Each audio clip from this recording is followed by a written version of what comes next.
శ్రీమాత్రే నమ. జయ గురు దత్తాత్రేయ నమ. ఈ వీడియోలో మనం ఉగాది తర్వాత మారుతున్నటువంటి కుజగ్రహం అంటే మనకి సుమారుగా ఏప్రిల్ 2వ తారీఖు నుంచి జూన్ 6వ తారీఖు మధ్యలో సుమారుగా 64 రోజుల పాటు ఈ కుజగ్రహం మనకి కర్కాటక రాశిలో సంచరించడం జరుగుతుంది. అంటే సాధారణంగా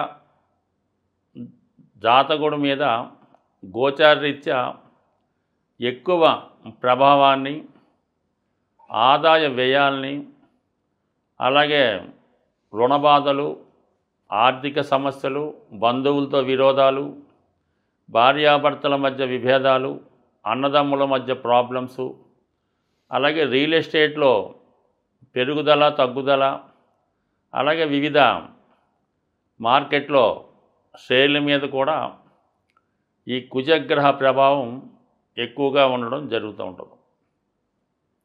ప్రస్తుతం కుజుడు కర్కాటక రాశిలో ప్రవేశిస్తూ మరి మీనరాశిలో ఏర్పడినటువంటి ఈ 5 గ్రహాలతో కూడా కోణ దృష్టి కలిగి ఉండడం వల్ల చాలా వరకు ఈ గ్రహాల మధ్య అనుకూలమైనటువంటి స్థితి ఏర్పడుతుంది. అలాగే మీనరాశిలో ఉన్నటువంటి శని భగవానుడికి, కర్కాటక రాశిలో ఉన్నటువంటి కుజునికి ఏర్పడినటువంటి ఈ కోణ దృష్టి ప్రభావం వల్ల మరి ఇండస్ట్రీలో ఎక్కువగా పారిశ్రామిక రంగం అభివృద్ధికరంగా ఉంటుంది. అలాగే రియల్ ఎస్టేట్ వారికి కూడా ఒక విధమైనటువంటి అభివృద్ధి కలుగుతూ ఉంటుంది. దానికి అదనంగా ఈ కుజుడు వృషభ రాశిలో ఉన్నటువంటి గురువుతో అర్ధకోణ దృష్టి కలగడం, అదే శుక్రుడితో కోణ దృష్టి కలిగి ఉండడం, ఇవన్నీ కూడా ఈ రాబోయే ఉగాది తర్వాత ఏప్రిల్ 3వ తారీఖు నుంచి జూన్ 6వ మధ్యలో ఈ సుమారుగా ఈ 64 రోజుల్లో ఎక్కువగా గృహ పరిశ్రమలు, ఇండస్ట్రీసు, రియల్ ఎస్టేట్ రంగం చాలా అనుకూలంగా ఉంటుంది. అలాగే ముఖ్యంగా ఎవరికన్నా ఆర్థిక సమస్యలు ఉంటే వాటి నుంచి బయటపడతారు. వివాహ ప్రయత్నాలు కూడా చాలా వరకు కుజుడే కారణమవుతుంటాడు కాబట్టి ముఖ్యంగా వివిధ రాశుల మీద ఈ కుజుడి యొక్క కర్కాటక రాశిలో ఉన్నటువంటి స్థితి అంటే ఒక విధంగా కుజుడికి అది నీచ స్థితి అయినప్పటికీ కూడా సాధారణంగా మరి కుజుడు ఈ స్థితిలో ఉన్నప్పుడే ఎక్కువగా మంచి ఫలితం ఇవ్వడం జరుగుతుంది. అంటే కుజుడు సహజ రాశి చక్రంలో 4వ రాశిలో నీచ ఉండడం అంటే గృహంలో ఉన్నప్పుడు ప్రశాంతంగా రెస్ట్ తీసుకుంటూ ఉంటాడు. అదే దశమ స్థానంలో మకరంలో ఉచ్చులో ఉన్నప్పుడు చాలా యాక్టివ్గా ఆన్ డ్యూటీలో ఉండడం జరుగుతూ ఉంటుంది. ఏదైనా భూమికి సంబంధించినటువంటి పనులు, వివాహానికి సంబంధించిన పనులు జరగాలంటే కుజుడు ప్రశాంతంగా ఉన్నప్పుడే మనకు అనుకూలమైన ఫలితాలు ఇవ్వడం జరుగుతూ ఉంటుంది. మరి ఈ కుజగ్రహ స్థితి 64 రోజులు మరి ఏ రాశి వారికి ఏ విధంగా ఉంటుంది అన్న విషయాన్ని మనం ఈ వీడియోలో పరిశీలించే ప్రయత్నం చేద్దాం. వృషభ రాశి వారికి కుజుడు తృతీయ స్థాన సంచారం అంటే ముఖ్యంగా రాశిలో ఉన్న గురువుకి ఈ వ్యయ సప్తమాధిపతి అయినటువంటి కుజుడు అర్ధకోణ దృష్టి వల్ల ఈ రాశి వారికి ఆర్థికపరమైనటువంటి సమస్యలు చాలా వరకు పరిష్కారం అవుతాయి. ముఖ్యంగా మీరు ఏదైనా కొత్త పని ప్రారంభించాలంటే చాలా ధైర్యంగా ఈ సమయంలో మీరు ప్రారంభించవచ్చు. ముఖ్యంగా వివాహ ప్రయత్నాలు చేస్తున్న వారికి మీకు సమీపంలోనే దగ్గరలోనే అంటే ఫ్రెండ్ సర్కిల్లో కానీ బంధువర్గంలో ఉన్నటువంటి వివాహం కుదిరే అవకాశం ఉంటుంది.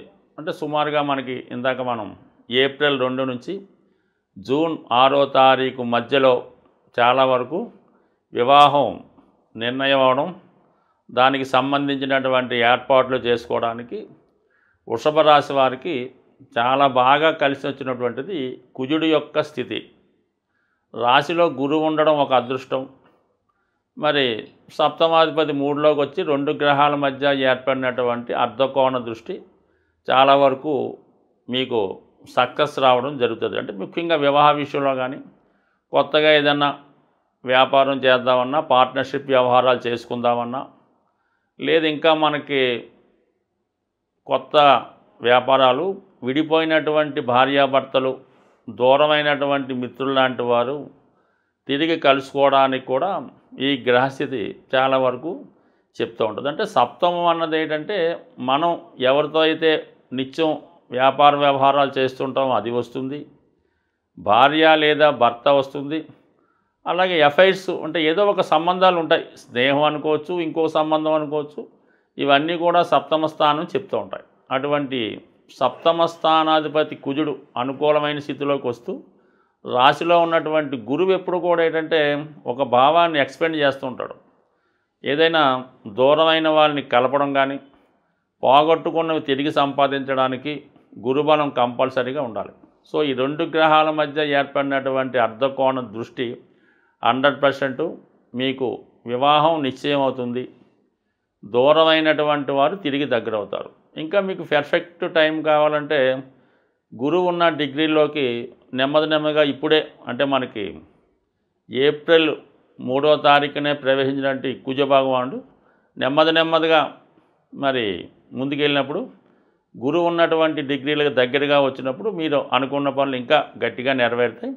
సరే, ఇప్పుడు కూడా మీరు ప్రయత్నం చేయొచ్చు. ఎందుకంటే ఈ వేగంగా ప్రయాణించే ఈ కుజుడు తన డిగ్రీల నుంచి గురువున్న డిగ్రీ మీద దాటేటప్పుడు కంపల్సరీగా ఈ వివాహ ప్రయత్నాలు ఫలిస్తాయి. అంటే ఇది కొద్దిగా అనుభవం ఉన్న వాళ్ళకి అర్థమవుతుంది. ఇది అవగాహన కోసం చెప్పడం జరుగుతుంది. దాంతోపాటు ఈ కుజుడికి రాస్యాధిపతి శుక్రుడికి ఏర్పడినటువంటి కోణ దృష్టి, ఇది కూడా చాలా వరకు మరి కొత్త సంబంధాలు ఏర్పరచుకోవడానికి, కొత్త వ్యవహారాలు స్టార్ట్ చేయడానికి నడుస్తూ ఉంటుంది. అంటే మీనరాశి ఒక చలనచిత్ర రాశి లాంటిది. కర్కాటకం కూడా ఈ సినిమా ఇండస్ట్రీకి చంద్రుడు కారణం అవడం వల్ల కామన్గా ఈ మీనరాశి, కర్కాటక రాశి బలంగా ఉన్నవాళ్ళు సినిమా రంగంలో, మీడియా రంగంలో బాగా రాణించగలుగుతూ ఉంటారు. అటువంటి వారికి ఈ శుక్ర కుజుల కోణ దృష్టి, మధ్యలో ఉన్నటువంటి గురువు చాలా బలంగా ఉండడం వల్ల ఎవరైనా కొత్తగా ఇండస్ట్రీలోకి ప్రవేశించాలనుకున్నా, మీడియా రంగంలోకి ప్రవేశించాలన్నా, కామన్గా వృషభ రాశికి కలిసి వచ్చే ఫైనాన్స్ రంగంలోకి ప్రవేశించాలన్నా చాలా వరకు ఈ గ్రహస్థితి అనుకూలిస్తుంది.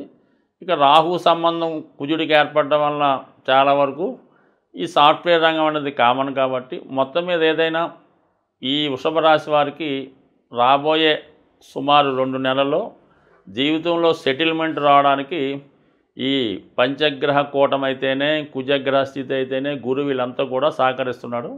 అయితే ఈ బలం మే 15 వరకు చాలా బలంగా ఉంటుంది కాబట్టి ఈలోగా మీ యొక్క ఇంపార్టెంట్ కార్యక్రమాలు పూర్తి చేసుకుంటే ఇంకా పని చాలా సులువుగా పూర్తయ్యే అవకాశం ఉంటుంది.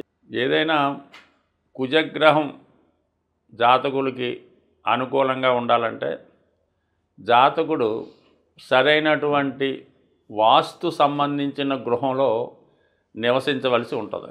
సాధారణంగా గృహంలో వాస్తు దోషాలు ఉన్నప్పుడు అది కుజగ్రహం మీద ఎక్కువగా ప్రభావాన్ని చూపుతుంటుంది అన్నమాట. సాధారణంగా ఒక గృహంలో ఆగ్నేయ దోషం ఉండడం వల్ల ఏంటంటే భార్యాభర్తల మధ్య విభేదాలు, భర్తకి బలహీనతలు, వ్యసనాలు, అలాగే వాయువు దోషం ఉండడం వల్ల రుణాలు నుంచి బయటపడకపోవడం, పిల్లల పెళ్ళిళ్ళు ఆలస్యం అవడం జరుగుతుంది. తూర్పు ఈశాన్యం అనుకూలంగా లేకపోవడం వల్ల నిరుద్యోగులు ఎక్కువగా ఉంటారు. అంటే మొత్తం మీద వాస్తు కరెక్ట్గా ఉంటే కుజుడు మీకు కరెక్ట్గా పనిచేసి ఎటువంటి సమస్య నుంచైనా బయటపడడం జరుగుతూ ఉంటుంది. సాధారణంగా మీ యొక్క జన్మజాతకంలో కుజుడు పాపగ్రహాలతో ఉన్న, దుస్థానంలో ఉన్న కంపల్సరిగా మీరు నివసించే గృహంలో వాస్తుపరమైన దోషాలు 100% ఉంటాయి. సో దక్షిణ దిక్కు మొత్తం కూడా కుజుని యొక్క ప్రభావం ఎక్కువగా ఉంటుంది. అందుకే చాలామంది దక్షిణ ఫేసింగ్ గృహం అంటే ఇబ్బంది పడుతూ ఉంటారు. అది కుజుడు వారి రాశిలో వారి యొక్క జన్మజాతకంలో బలంగా ఉంటే దక్షిణమే వాళ్ళకి బాగా రాణించడం కూడా జరుగుతూ ఉంటుంది. బట్ ఏదైనా మీరు ఒక ఆర్థిక సమస్యలో ఇరుక్కున్నా, కోర్టు సమస్యలున్నా, తరచూ యాక్సిడెంట్లు అవుతున్నా, మీ కుటుంబంలో ఒకరికి చాలా వ్యసనాలు ఏర్పడుతున్నా, స్త్రీలకి సరైనటువంటి అనారోగ్య సమస్యలు కానీ, వారికి ఏదో ఒక ప్రాబ్లం రావడం కానీ జరుగుతున్నా, కుటుంబంలో ఎవరూ పని లేకుండా అందరూ నిరుద్యోగులుగా ఉంటూ ఏదో ఒకళ్ళ ఆదాయం మీద ఆధారపడుతున్నా, ఇవన్నీ కూడా కుజగ్రహ ప్రభావం వల్ల ఆ గృహంలో వాస్తు దోషాలు ఉన్నట్టు గమనించవలసి ఉంటుంది. అంటే కేవలం మీరు అద్దింట్లో ఉన్నా ఆ వాస్తు మీ మీద పనిచేస్తుంది. ఒకవేళ మీరు సొంత ఇల్లు ఉన్నా ఆ సొంత ఇంట్లో ఉండకుండా వేరే ఇంట్లో ఉన్నా మీ మీద వాస్తు దోషం అన్నది ఎక్కడికి వెళ్ళినా మీ సొంత గృహం అంటూ ఉంటే, అంటే మీ సొంత గృహం అవ్వచ్చు, మీ తాతగారిది అవ్వచ్చు, తండ్రి గారిది అవ్వచ్చు, ఇవన్నీ కూడా మీ మీద ప్రభావం చూపుతుంటాయి. కాబట్టి ఎక్కువగా మనకు ఒక సమస్య 2-3 సంవత్సరాలైనా పరిష్కారం అవడం లేదు. ఎంత ప్రయత్నం చేసినా దాని నుంచి బయటపడలేకపోతున్నాం. గ్రహాలు మారినా, దశలు మారినా అదే సమస్య ఉందంటే కంపల్సరీగా మీరు నివసిస్తున్నటువంటి గృహంలో వాస్తు దోషం ఉన్నట్టుగా భావించి దాన్ని ఏదో విధంగా సరి చేసుకుంటూ కుజగ్రహ అనుగ్రహం కోసం సుబ్రహ్మణ్య స్వామి ఆరాధన, అలాగే హనుమాన్ ఆరాధన కంపల్సరిగా ప్రతి మంగళవారం మీ ఇష్టదైవాన్ని ఆరాధించడం వల్ల, మంగళవారం నియమంగా ఉండడం వల్ల టెంపరీగా మీ ఉన్నటువంటి వాస్తు దోషాలు పరిహారం అవుతాయి.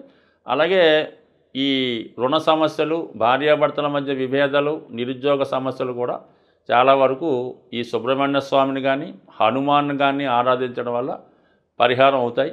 బట్ ఏదైనా శాశ్వత పరిహారం మాత్రం కంపల్సరీగా ఒక 2-3 సంవత్సరాలుగా ఒకే సమస్య మిమ్మల్ని వేధిస్తుంటే మీ గృహాన్ని కూడా సరి చేసుకుంటే కేవలం మీరు త్వరలోనే ఆ సమస్యలు సాల్వ్ అవడం అనుభవరీత్యా కనబడుతుంది. స్వస్తి.